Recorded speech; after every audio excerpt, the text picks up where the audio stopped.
मैं बीके पाठक और आज मैं आपको बताने वाला हूँ कि जो मार्केटिंग प्लान को 4 भाग में डिवाइड किया गया है उसका पहला पार्ट।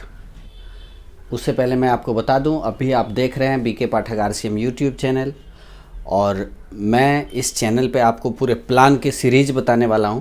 आज पहला जो पार्ट है वो है कि ख़रीदारी जो हम लोग करते हैं, तो जो अब से पहले करते थे, यानी कि traditional market versus direct selling या RCM। ट्रेडिशनल मार्केट क्या है और RCM बिजनेस में किस प्रकार से पैसा आता है, दोनों में अंतर क्या है। तो पहले हम इसके लिए ट्रेडिशनल मार्केट समझेंगे कि ट्रेडिशनल मार्केट में क्या होता है। अब अगर हम बात करें तो इसमें सबसे पहले कंपनी होती है, जो कंपनी सामान बनाती है, क्योंकि सामान बिना कंपनी के बन नहीं सकती। सामान बनाने के लिए एक बहुत बड़ा इंफ्रास्ट्रक्चर चाहिए, उसके लिए पूरी की पूरी एक कंपनी चाहिए। अब कंपनी क्या करती है, जब भी कोई सामान बनाती है तो वो सबसे पहले प्रचार, क्योंकि बिना प्रचार के आदमी को कैसे पता चलेगा कि क्या सामान बना है, तो सबसे पहले वो प्रचार कराती है। और प्रचार जो है कोई आम व्यक्ति नहीं करता। जिस प्रकार से हम इस सामान का प्रचार करते हैं उस प्रकार से कंपनी नहीं कराती है। कंपनी टीवी पे बड़े बड़े होर्डिंग्स के माध्यम से, पेपर के, प्रिंट मीडिया के माध्यम से प्रचार कराती है। और प्रचार करने के बाद में कंपनी क्या करती है, उसके पास में होता है C&F, कैरिंग एंड फॉरवर्डिंग। इसको बोलते हैं कैरिंग एंड फॉरवर्डिंग, यानी कंपनी से लेना और उसको फॉरवर्ड कर देना, C&F बोलते हैं। वैसे आम भाषा में इसको CNF भी बोलते हैं, लेकिन ये C&F होता है। अब C&F जो है वो क्या करता है, तो वो डीलर को सामान देता है।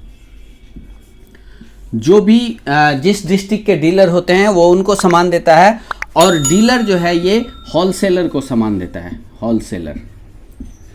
अब होलसेलर के पास में जब सामान चला जाता है और इधर कंपनी प्रचार करवाती है, प्रचार के माध्यम से अब लोग जो होलसेलर के नीचे जो ये रिटेलर होते हैं, रिटेलर यानी खुदरा विक्रेता जिसको बोलते हैं रिटेलर, तो होलसेलर जो है वो रिटेलर अपने आप पहुंचता है होलसेलर के पास में और वो सामान की डिमांड करता है, क्योंकि रिटेलर के पास में जो ग्राहक होते हैं, जो कस्टमर होते हैं, वो ग्राहक डिमांड करते हैं रिटेलर से, ग्राहक डिमांड करते हैं रिटेलर से, और रिटेलर जो है वो डिमांड करता है होलसेलर से, होलसेलर डिमांड करता है डीलर से। इस प्रकार से ये कंपनी के द्वारा जो सामान बनाया गया वो ग्राहक तक पहुंच जाता है। कंपनी के द्वारा बनाया गया सामान ग्राहक तक पहुंचता है। इस प्रकार से ये एक चैनल है। अब इस चैनल में ऐसा देखा गया है कि कंपनी किसी भी सामान को एवरेज 50% पे बनाती है और ग्राहक तक पहुंच के वो सामान 100% पे पहुंच जाता है।